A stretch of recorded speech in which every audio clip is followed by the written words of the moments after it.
جی دوستو، اس وقت جو میرے پیش نظر بات ہے کرنے کی، وہ ہے جناب امیر کینیڈا نسیم مہدی صاحب کے متعلق۔ یہ نسیم مہدی صاحب عرصہ 20 سال سے زائد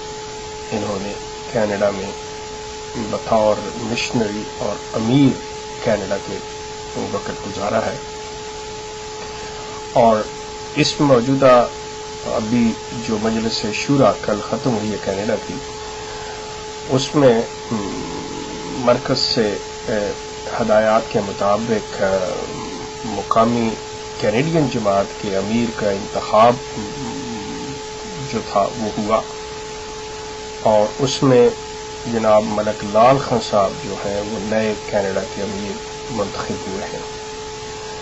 اب یہ بات کہ یہاں کینیڈا کے لوگوں میں یہ بہت عرصے سے یہ تقاضا چلا آ رہا تھا، جس میں جو سب سے زیادہ ہمارے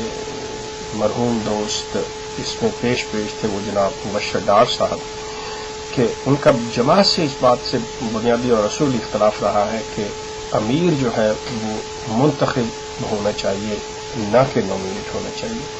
اور یہ دو عہدے کسی ایک کے پاس نہیں رہ سکتے۔ بہرحال وہ بیچارے تو اس دنیا سے چلے گئے،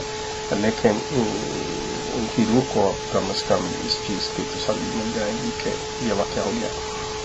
بات یہ ہے کہ اس کے پیچھے یہ اچانک کیوں ہوا، یہ کیسے ہوا اچانک، یہ بہت سے سوال اٹھ رہے ہیں، لوگوں کے اندر چیخگوئیاں ہو رہی ہیں، لوگ بہت سی باتیں کر رہے ہیں،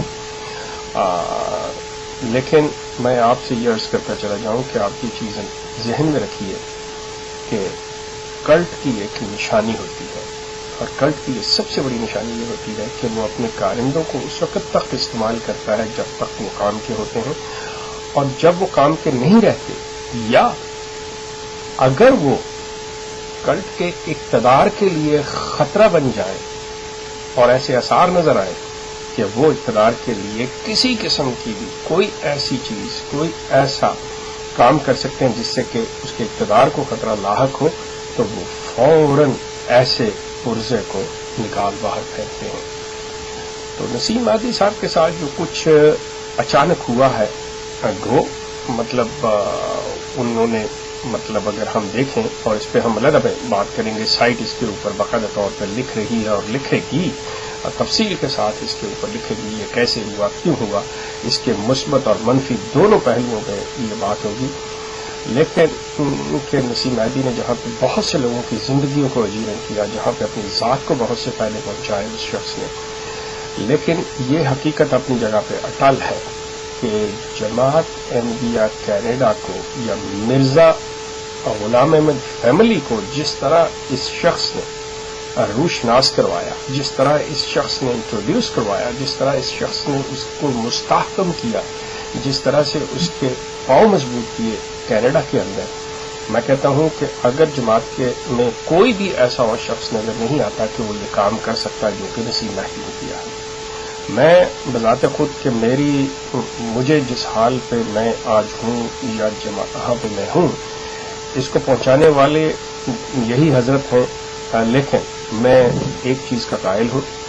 کہ میں اگر میرا کوئی دشمن بھی ہے یا مجھے کسی سے اختلاف بھی ہے تو میں اس کی خوبیوں سے کبھی انحراف نہیں کرتا، میں اس کی خوبیوں کو کبھی نظر انداز نہیں کرتا۔ دشمنی اپنی جگہ پہ، اختلافات اپنی جگہ پہ، لیکن نسیم مہدی کے اندر جو کوالٹیاں ہیں، بہرحال میں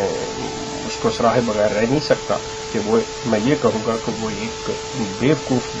دوست کی بجائے وہ ایک دانا دشمن ہے۔ اس شخص نے جماعت کو جو کچھ دیا ہے کینیڈا کے اندر، میں نہیں دیکھتا کہ جماعت کا کوئی خلیفہ بھی وہ کام کر سکتا تھا جو کچھ اس نے کیا۔ لیکن نسیم مہدی صاحب سے ایک بھول ہو گئی کہ وہ اصل میں جماعت کے اندر جہاں پہ انہوں نے جماعت کی خاطر لوگوں سے دشمنیاں مول لیں، جہاں پہ جماعت کی خاطر انہوں نے لوگوں کا اخراج کیا، جہاں پہ انہوں نے لوگوں کے لیے ایسی ان کی معاشی طور پہ، ان کی سیاسی طور پہ، ان کی مالی طور پہ زندگیاں جیون کی، وہاں پہ وہ ان کا ٹریک نہیں رکھ سکے، ان کو وہ اپنی نظروں میں نہیں رکھ سکے، وہ اتنی رونق میں تھے کہ انہوں نے کہا کہ ٹھیک ہے جو کچھ کر دیا سو ہو گیا، اور وہ ان کے بارے میں ان پہ نظر نہیں رکھ سکے۔ اور یہی چیز جو ہے وہ ان کے زوال کا باعث بن رہی ہے۔ دوسرے نمبر پہ وہ خوشامد میں اتنے آگے چلے گئے کہ خلیفہ کی موجودگی جو ہے اس میں ایک وقت میں خلیفہ کے بارے میں ایک نعرہ لگنا زندہ باد کا، اور اس کے ساتھ ہی کینیڈین امیر کے بارے میں زندہ باد کے نعرے لگنے، بہرحال یہ خلیفہ چاہے وہ کتنا ہی مطلب آپ یہ کہہ لیں کاملم ہو یا مرزا طاہر جیسا ذہین ہو، یہ دونوں میں سے کسی کو بھی یہ چیز پسند نہیں آتی کہ اس کے مقابل کے اوپر ان کا جو ایک ملازم ہے، ان کا جو پروردہ ہے، ان کے ٹکڑوں پہ پڑنے والا ہے، اس کے بارے میں بھی وہی جذبات رکھے جائیں، اس کو بھی ویسا ہی نام دیا جائے جیسا کہ خلیفہ کا۔ لیکن نسیم مہدی کے لیے اب یہ مصیبت بن رہی ہے کہ اس شخص کے لیے کہ اب وہ نہ تو جس حال میں جس پوزیشن میں وہ ہے، نہ تو وہ ایک عام آدمی جیسی زندگی گزار سکتا ہے، اور نہ وہ اس شخص کے نیچے کام کر سکتا ہے جو کل تک اس کے نیچے کام کر رہا تھا کہ اس کو اپنا افسر سمجھے، یہ کبھی نہیں ہو سکتا۔ اب نسیم مہدی کے لیے نہ جائے ماندن نہ پائے رفتن والی بات ہے کہ وہ سانپ کے منہ میں چھپکلی والی بات کہ اسے نگلتا ہے تو تب بھی مصیبت ہے، اگر اسے چھوڑتا ہے تو تب بھی اس کے لیے یہ لاج کی بات بنتی ہے، اس کی عزت کوئی نہیں رہتی۔ دوسرے نمبر پہ نسیم مہدی صاحب کو جو ایک مرکز کالے پانی کی سزا دے رہا ہے، یعنی کہ واپس اس کو جہاں تک میری اطلاع ہے اس کو ربوہ بھیجا جا رہا ہے، وہ اس کے لیے مطلب ایسے اس کے گناہوں کی سزا ہے یا اس کو ایک ایسا سبق دینا چاہ رہے ہیں کہ دیکھو اگر تم ہماری طرف آنکھ بھی اٹھا کے دیکھو یا ہمارے اس منصب جو ہماری گدی ہے اس کے اوپر بیٹھنے کی سوچ بھی سوچو تو ہم یہ دیکھو تمہارے ساتھ کیا کر سکتے ہیں۔ اب یہاں پہ نسیم مہدی اگر جماعت سے انکار کرتے ہیں یا جماعت سے باہر آنے کی سوچتے ہیں تو تب بھی ان کے پاس کوئی ایسی طاقت نہیں رہتی کہ وہ لوگوں کو اپنی طرف متوجہ کر سکیں، اور اگر جماعت کے اندر رہتے ہیں تو ان کی جو حیثیت اور ان کے ساتھ جو شرمندگی اور ذلت انہیں اٹھانی پڑتی ہے وہ بھی ان کے لیے قابل قبول ہے۔ نسیم مہدی اس وقت صحیح معنوں میں ایک ایسی جگہ پہ کھڑے ہیں جہاں پہ ان کے لیے فیصلہ کرنا انتہائی مشکل ہے، تو وہ حالات میں کیا کریں۔ بہرحال دوستو، بات یہ ہے کہ نسیم مہدی کے ساتھ جو کچھ بھی ہوا وہ میرے ان کے ساتھ اختلافات ہیں، سارا کچھ ہے، لیکن جس طرح سے ان کے ساتھ یہ ہوا یہ مکافات عمل ہے، اور وہ شخص اس مکافات عمل کی چکی میں آیا اور اس کی قیمت اس سے باہر پے کرنی تھی، لیکن وہ کوئی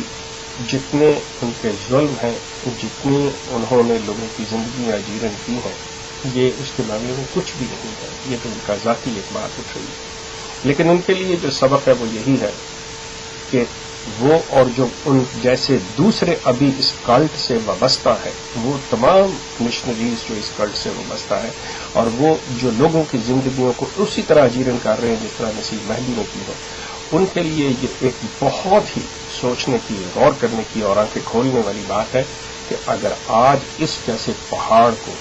اس طرح کے واقعات پیش آ سکتے ہیں کہ یہ روئی کی طرح اڑ رہا ہے، تو کل کو ان کو بھی آ سکتے ہیں۔ انہیں بھی سوچنا چاہیے کہ وہ لوگوں کی زندگی میں اس طرح جیون نہ کریں اور وہ سوچ سمجھ کے چلیں۔ کلٹ کی یہی نشانی ہوتی ہے کہ جب تک پرزہ کام کا ہے اس سے کام لیا جاتا ہے، اور اس کے بعد جب وہ کام کا نہیں رہتا یا وہ اقتدار کے لیے خطرہ بنتا ہے تو اس کو بے وقت جان کے فوری طور پر ختم کر دیا جاتا ہے۔ یہ آج ایک نسیم مہدی کے ساتھ ہوا، کل کو اور بہت سے نسیم مہدیوں کے ساتھ ہوگا اگر انہوں نے اپنی آنکھ نہ کھولی، اگر انہوں نے نہ توجہ کی۔ بہرحال اس کے اوپر کہ نسیم مہدی نے کیا کیا، کیا کچھ بنایا، کتنا کچھ فراڈ کیا، ان کے پاس کتنے اثاثے ہیں، کیا کچھ کرتے رہے، لوگوں کے خون پسینے کی کمائی، جماعت کے نام کو کیسے استعمال کیا، جماعت کو مستحکم کیسے کیا، یہ تمام باتیں سائٹ پہ آپ احمدیان کے اوپر آپ پڑھیں گے، دیکھیں گے، اس پہ بہت جلد ہم اس چیز کے اوپر تفصیل سے لکھیں گے۔ آپ کا بہت